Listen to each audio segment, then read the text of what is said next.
سلام به همه همراهان عزیز. به کانال ما خوش آمدید. جایی که تاریخ زنده می شود و داستانهای شگفت انگیز گذشته را با هم مرور می کنیم. امروز با یکی از حماسی ترین نبردهای تاریخ اسلام در اندلس همراه شما هستیم. نبرد زلاقه.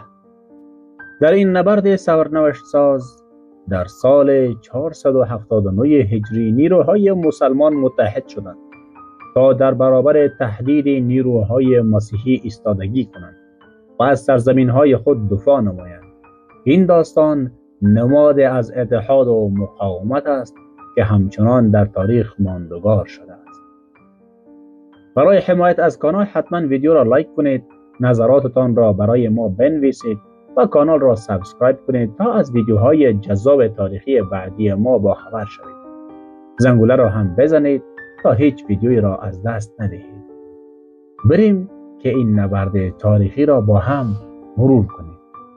جنگ زلاقه یا نبرد نیروهای متحده اسلام با مسیحیت.